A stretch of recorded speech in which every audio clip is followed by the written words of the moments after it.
முதுகலை ஆசிரியர் தேர்வுக்கு தயாராகி வரக்கூடிய உங்கள் அனைவருக்கும் என்னுடைய இனிய வணக்கம். நாம் தொடர்ந்து எஜுகேஷ்னல் சைக்காலஜியில் 2 சாப்டர் இப்போ நம்ம கம்ப்ளீட் பண்ணிட்டோம்.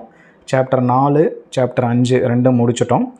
ஸோ சாப்டர் 4க்கு ஒரு ஆன்லைன் டெஸ்ட்டு ஒன்று நான் கொடுத்துருந்தேன். அதே மாதிரி சாப்டர் 5க்கு இப்போ நான் ஒரு ஆன்லைன் டெஸ்ட்டு இப்போ நீங்கள் பார்த்துட்ருக்க வீடியோவோட டிஸ்கிரிப்ஷனில் பார்த்தீங்கன்னா அதுக்கான லிங்க் இருக்குது. அதில் நீங்கள் கொஸ்டின் அட்டன் பண்ணி உங்களோட ஸ்கோர் என்ன அப்படிங்கிறத பார்த்துக்கலாம். கேள்வி குறைவாக இருக்குது அப்படின்னு நினைக்க வேணாம். ஒரு கேள்வியிலையும் இருக்கக்கூடிய 4 பதிலுக்கு ஒரு பதில் அந்த கேள்விக்கான பதிலாக இருக்கும். மற்ற 3க்கும் வேறு கேள்வி இருக்குது. அப்போ நீங்கள் ஒரு கேள்வியிலையும் 4 விதமான எக்ஸ்ட்ரா கருத்துக்களை நம்ம தெரிஞ்சுக்கணும். அப்போ அது என்ன அப்படிங்கிறத படிக்கணும். ஒரு பதில் அப்படின்னா அந்த மற்ற மீதி 3ம் எதுக்கு பதிலாக வர வேண்டியது அப்படிங்கிற மாதிரி நீங்கள் அதை ரீட் பண்ணி பார்க்கணும். ஸோ ஒரு தடவை எல்லோரும் அந்த டெஸ்ட்டை அட்டன் பண்ணுங்கள். உங்கள் ஸ்கோர் என்ன அப்படின்னு தெரிஞ்சுக்கோங்க. ஏதாவது டவுட்ஸ் இருந்ததுன்னா கமெண்ட்டில் சொல்லுங்கள், நம்ம பார்த்துக்கலாம்.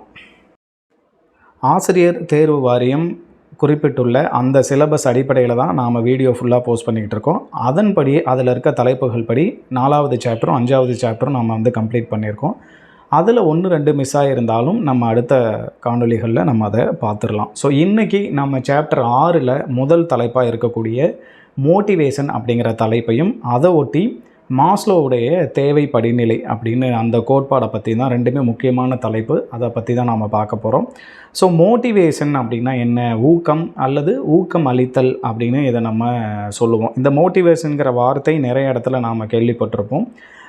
நம்ம ஒரு இலக்கை அடையணும்னு நினைக்கிற எல்லாருக்கும் கண்டிப்பாக இது ஒரு மோட்டிவேஷன் தேவை, சரிங்களா? அதாவது இலக்கை ஒரு உயிர் இல்லை ஒரு நார்மலான ஹியூமன் பீயிங்னு வச்சுக்கோங்களேன்.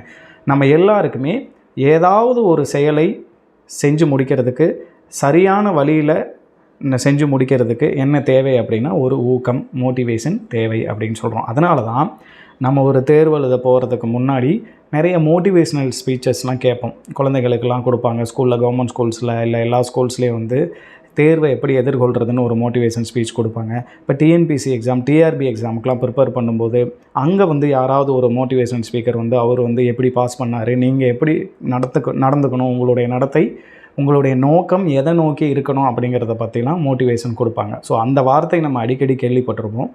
இங்கே மோட்டிவேஷன் அப்படிங்கிறது என்ன அப்படின்னா நம்ம ஸ்க்ரீனில் நீங்கள் பார்க்குறீங்க. இது ஏதோ ஒரு உள்ளுணர்வு.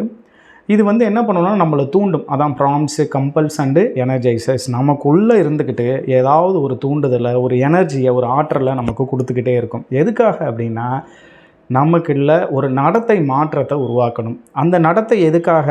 ஒரு குறிப்பிட்ட இலக்கை அடைவதற்காக. அதுதான் ஸ்பெசிஃபிக் கோல் ஆர் பர்பஸ் அப்படின்னு சொல்கிறோம். இப்போ ஃபார் எக்ஸாம்பிள் நம்ம தேர்வுக்காக படிச்சுக்கிட்டு இருக்கோம்.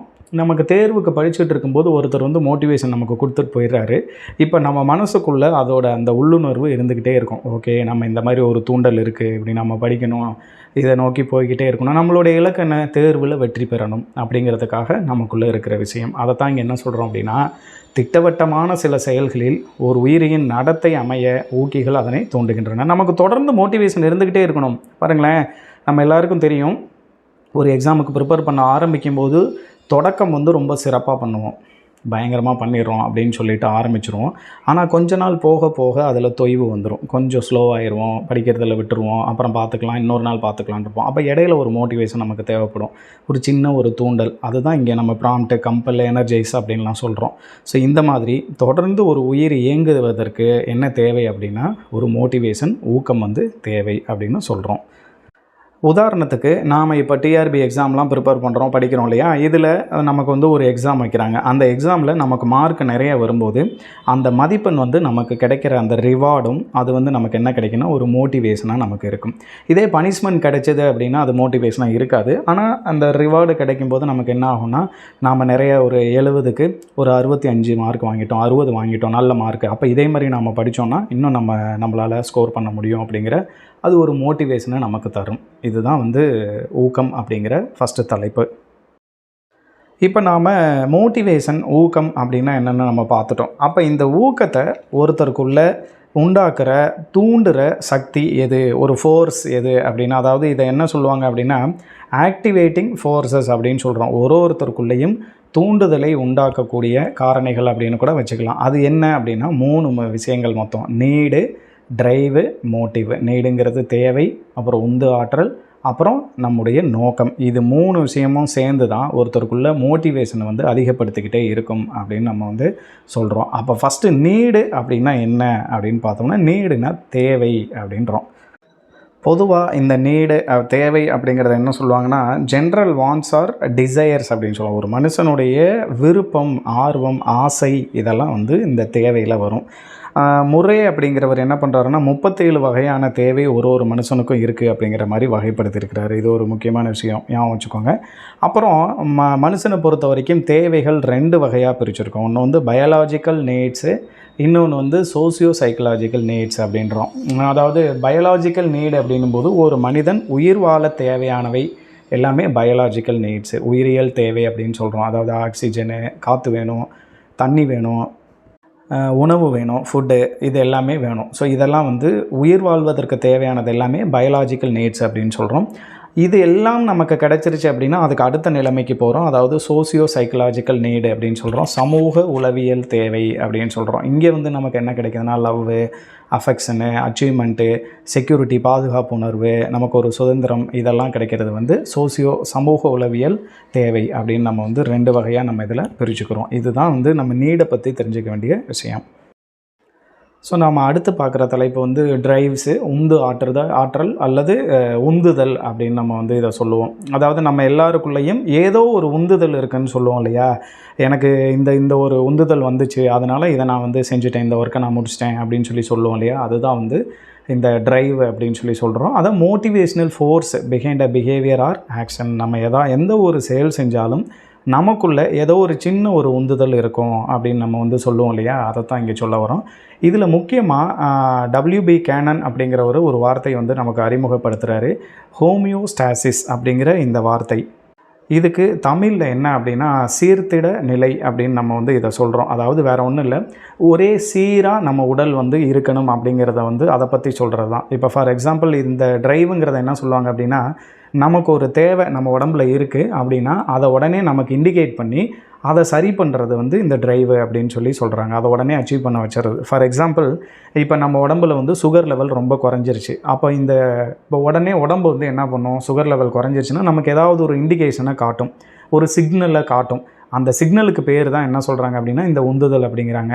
இப்போ பாடி வந்து நம்ம அடுத்த பாயிண்டில் பாருங்கள், இம்பேலன்ஸ் ஆயிரும். என்னென்னா நமக்கு வந்து சுகர் லெவல் எல்லாமே சரியாக இருந்தால் தான் பேலன்ஸ்டு பாடி அப்படின்னு சொல்லுவோம் இல்லையா?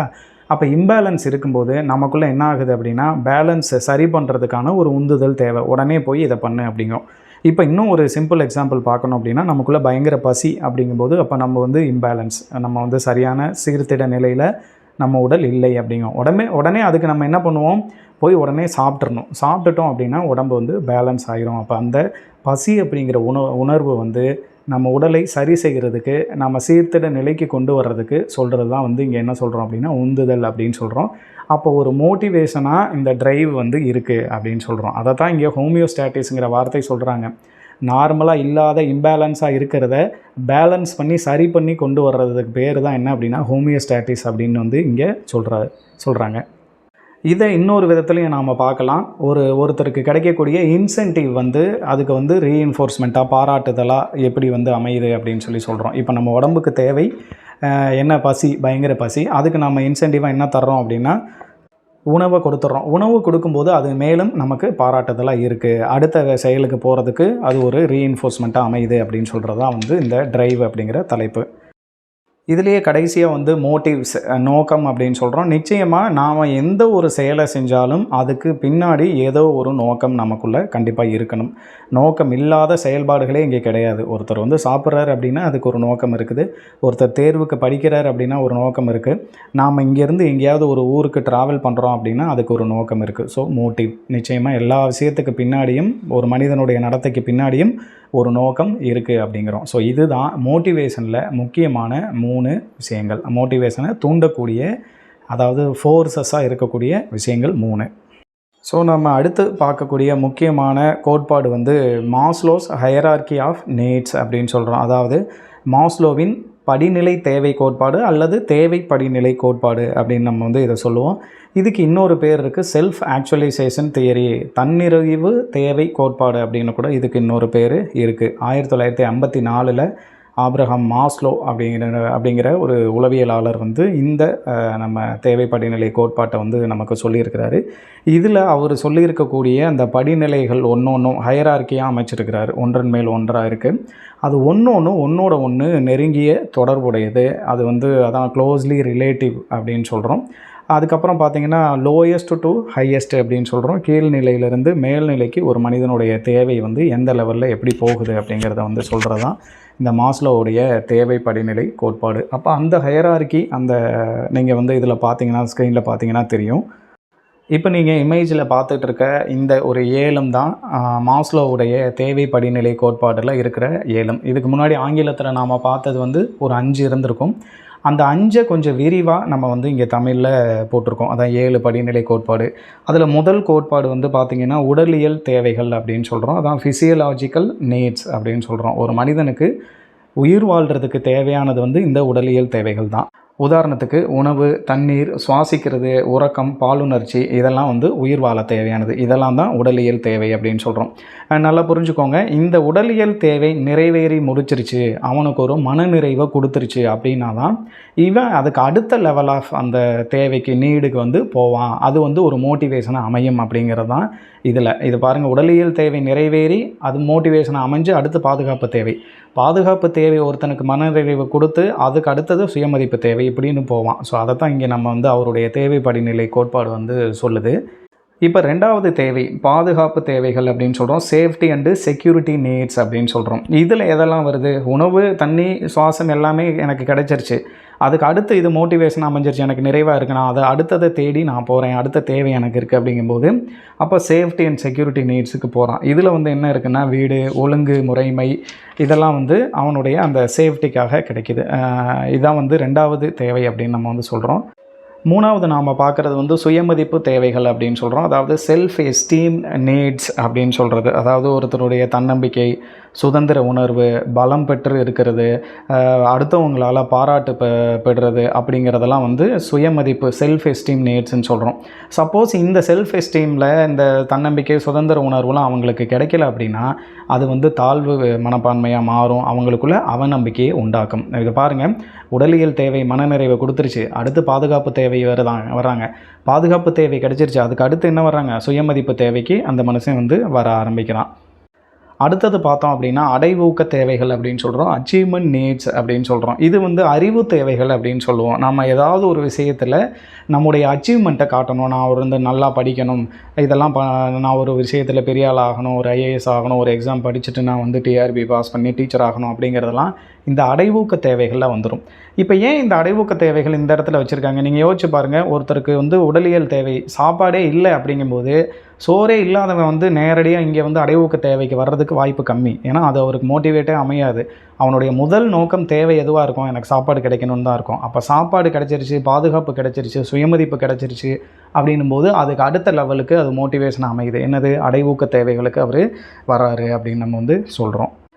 அடுத்த தேவை வந்து பார்த்திங்கன்னா அழகுணர்வு தேவைகள். இப்போ இது எல்லாம் கிடச்சிருச்சு, அதுக்கப்புறம் தான் வந்து என்ன பண்ணுறோம் அப்படின்னா ஆஸ்தட்டிக் நீட்ஸ் அப்படின்னு சொல்கிறோம். இதை வந்துட்டு முறைமை, தூய்மையாக இருக்கிறது, அழகுபடுத்திக்கிறது, இலக்கிய சுவை, ரசிக்கிறது இதெல்லாம் வந்து அழகுணர்வு தேவைகளில் வரும். ஏன்னா இதுக்கு முன்னாடி இருந்த எல்லாமே எனக்கு மனநிறைவை கொடுத்து நிறைவேறின பின்னாடி தான் நான் இந்த அழகுணர்வு தேவைக்கு வர முடியும். எடுத்த பசியில் நான் போய் ஒரு அழகை ரசிக்க முடியாது என்னால். ஸோ அதுதான் இங்கே நம்ம அடுத்த மோட்டிவேஷனாக அமையுது. அடுத்தது வந்து பார்த்தோம் அப்படின்னா தன்னிறைவு தேவைகள், செல்ஃப் ஆக்சுவலைசேஷன் அப்படின்னு சொல்கிறோம். இது கடைசியாக இருக்கும், சில தியரியில் ஒன்றும் பிரச்சனை இல்லை.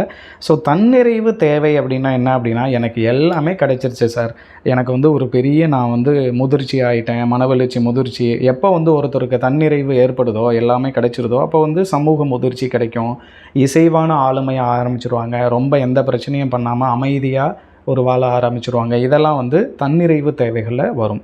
ஸோ கடைசியாக அன்பு உரிமை தேவைகள் அப்படின்னு நம்ம சொல்கிறோம். இது வரைக்கும் நம்ம பார்த்தது எல்லாமே ஒரு தனி மனிதனுக்கு தனக்குள்ளேருந்து தேவைப்படுறது எல்லாமே. அவன் வந்து அழகுணர்வாக தன்னை அழகுபடுத்திக்கிறது, தனக்கு தானே அச்சீவ்மெண்ட் பண்ணிக்கிறது, பாதுகாப்பு தேடிக்கிறது, சுயமதிப்பு பண்ணிக்கிறதுலாம்.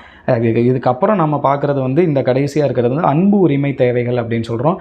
அஃப்லியேஷனல் நீட்ஸ் அப்படின்னு சொல்கிறோம். அதாவது அடுத்தவங்களோட அன்புக்காக ஏங்குறது, அடுத்தவங்களோட வந்து கருத்து எப்படி நம்மளை பற்றி என்ன நினைக்கிறாங்கன்னு நினைக்கிறது, அவங்க நமக்கான ஒரு அடையாளத்தை தேடிக்கிறது, ஒரு ஐடென்டிட்டி தேடுறது இந்த சமூகத்தில், நம்மளை எல்லாரும் ஏற்றுக்கிறாங்களா, அக்செப்ட் பண்ணிக்கிட்டாங்களான்னு பார்க்குறது, இதெல்லாம் வந்து இந்த அன்பு உரிமை தேவைகளில் நமக்கு வந்து மாஸ்லோஸ் அதில் வந்து சொல்கிறாரு. இப்போ இதில் நீங்கள் பாருங்கள் 7ல் கீழேருந்து மேலே பாருங்களேன், லோயஸ்ட் டு ஹையஸ்ட் அப்படின்னு பார்க்கும்போது முதல்ல உடலியல் தேவை எனக்கு நிறைவேறிடுச்சு, அதில் நான் வந்து மனநிறைவு அடைஞ்சிட்டேன் அப்படிங்கும்போது அடுத்த லெவலுக்கு போகிறேன், அதுவும் நிறைவேறிச்சு அடுத்த லெவலுக்கு, இப்படி தான் கடைசி லெவலுக்கு நம்ம வர்றோம். அப்போது நம்ம நார்மலாக நம்ம மனுஷனோட இயல்பை நினச்சி பாருங்களேன், நமக்கு சாப்பாடு முதல்ல முக்கியமான விஷயம், சோறு, இருக்கிற இடம், தண்ணி, இதெல்லாம் முக்கியம். அதெல்லாம் கிடைச்சதுனால தான் நம்ம அடுத்ததை பற்றி யோசிப்போம். ஸோ இதெல்லாம் கிடச்சிருச்சு. அதுக்கப்புறம் எனக்கு ஒரு பாதுகாப்பு தேவை, அந்த பாதுகாப்பும் எனக்கு கிடச்சிருச்சு, அதுக்கப்புறம் நான் வந்து அடுத்தடுத்த லெவலுக்கு போவேன் அப்படிங்கிறது தான் வந்து இந்த இது ஒன்று ஒரு தேவையும் எனக்கு நிறைவேறும் போது அது அடுத்த தேவையை நான் வந்து அடைவதற்கு எனக்கு ஒரு மோட்டிவேஷனாக அமையுது அப்படிங்கிறது தான் இந்த மாஸ்லோவுடைய தேவை படிநிலை கோட்பாடு. So thank you. நம்ம அடுத்து வந்து இந்த மோட்டிவேஷன் தியரிஸ் என்னென்னலாம் இருக்குது அப்படிங்கிறத நம்ம பார்த்துட்டு கண்டினியூவாக பண்ணுவோம். இதில் டிஸ்கிரிப்ஷனில் சொல்லியிருக்க டெஸ்ட் அட்டன் பண்ணுங்கள். உங்களோட டவுட்ஸ் எது இருந்தாலும் நீங்கள் கமெண்ட்ஸில் சொல்லுங்கள். தொடர்ந்து ஃபாலோ பண்ணுங்கள். நன்றி.